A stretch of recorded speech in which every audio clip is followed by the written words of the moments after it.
Mas no seu rádio, para analisar essa derrota na estreia tricolor, ele que não comenta. Senhoras e senhores, atenção, hein? Pare o que você está fazendo agora, porque vamos assistir uma aula da melhor qualidade. É ele o professor Cássio Cardoso. Olha, Magrini, não dá para cravar, né? Normalmente no futebol é muito difícil você credenciar um aspecto específico, um resultado. E quando a gente bota uma lupa nesse Bahia de hoje, e principalmente acompanhando o Bahia de ultimamente, fica ainda mais difícil apontar exatamente qual foi o fator. O Bahia fez um primeiro tempo com uma escalação nova proposta pelo Rogério Ceni, que funcionou, né? O Internacional não conseguiu jogar, teve uma chance sim com o Borré, mas o Bahia também teve chance com o Jean Lucas. O Bahia teve posse de bola no campo de ataque, construção ofensiva, mas saiu no 0-0. No intervalo, podia ser que o Bahia já voltasse com o mesmo time e não repetisse a performance do primeiro tempo. Mas vale destacar que o Bahia fez uma troca, né, o Rogério Ceni fez uma troca que mudou o Bahia taticamente. Ele tirou o Oscar Stupinan, que não estava fazendo um jogo exuberante, mas estava longe de fazer um jogo ruim. Dentro do que o jogo estava pedindo e do que o jogo oferecia a ele, enquanto centroavante, com as características que tem, ele estava conseguindo contribuir, em especial, taticamente, com um posicionamento que não dava muita liberdade para que os zagueiros fossem construir. Lembrando que o Vitão, o zagueiro, apesar de grandalhão, ele tem um ímpeto assim para sair com a bola, e o Fernando é volante. Então são jogadores que não podiam ter liberdade para criar, senão o Bahia ficar em desvantagem. E ele tirou o Stupinan e botou o Cauli. É lógico que eu vou olhar para o Cauli e dizer, caramba, que partida ordinária do Cauli. Foi. Um jogo muito ruim do Cauli. Apagado, pouco produtivo, pouco participativo. Mas o Bahia, ele taticamente, ele caiu muito. Ele permitiu ao Internacional um domínio, uma imposição que em nenhum momento da primeira etapa a gente percebeu. Logo no início do segundo tempo a gente conseguiu notar. E o Rogério Ceni passou a ter que conviver com uma esperança. O Inter falhar nas finalizações, como aconteceu ao longo da temporada, e o Marcos Felipe conseguir, né, com uma performance daquelas acima da média. E parecia que isso ia acontecer, né? Porque o Marcos Felipe estava salvando, fez defesas importantíssimas. O gol do Inter era uma questão de tempo, falamos disso, né? O Borré cabeceou para fora logo aos 6 minutos. Depois o Arias errou um passe, o Borré chutou para Marcos Felipe defender. O Borré depois de cabeça escanteio para fora. Depois o Maurício bateu voleio para fora. Depois duas defesas no lance do René. Veja, eu estou falando de lances até os 22 minutos que soavam muito, vamos dizer assim, como um enunciado, né? Vai ter gol do Inter. O Inter vai fazer 1-0. Eis que uma escapada, depois do Biel ter entrado em campo, na minha opinião, outra troca errada, não pelo Biel, mas quem saiu. Eu acho assim, Rogério, eu estou com uma preocupação que eu vou compartilhar. O Everton Ribeiro não é solução. Estou falando sério, ele não é solução.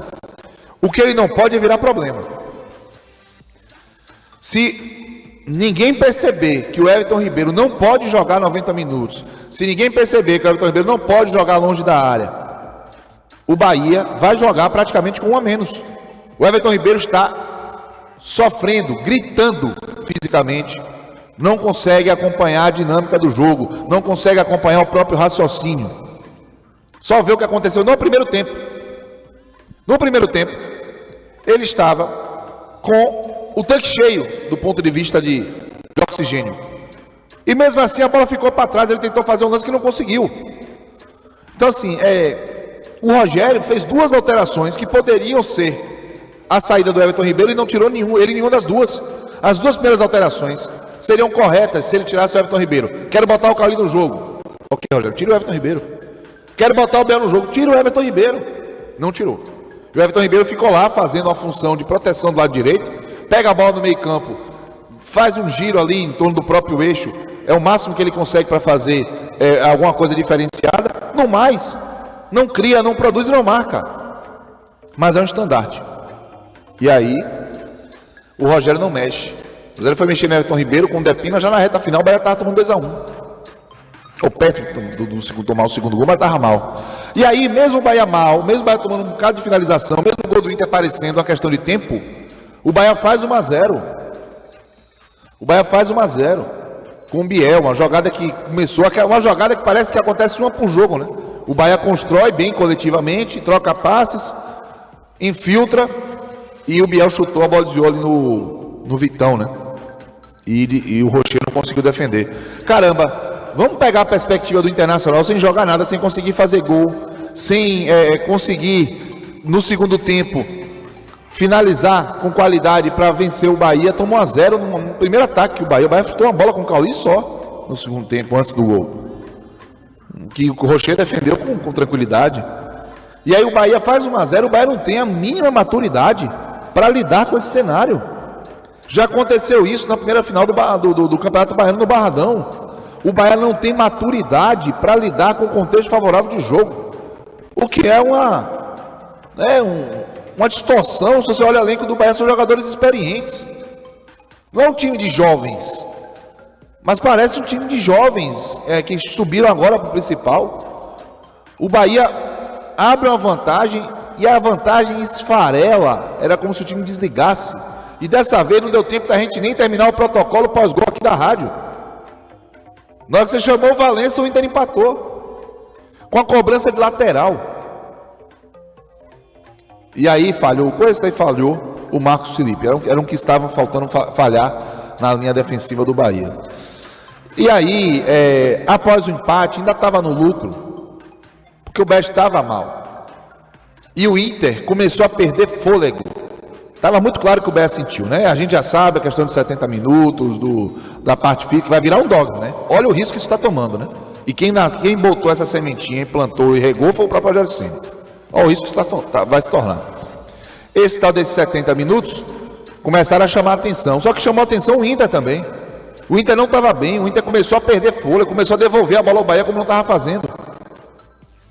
E mesmo assim, o Bahia não soube o que fazer, não conseguiu pressionar e ainda tomou um gol com falha do Marcos Felipe, mais uma do Marcos Felipe, ou seja, estava caminhando para ser um dos melhores em campo, chegou a ter um grito de bonitão aí, no meio da jornada. Agorou, hein?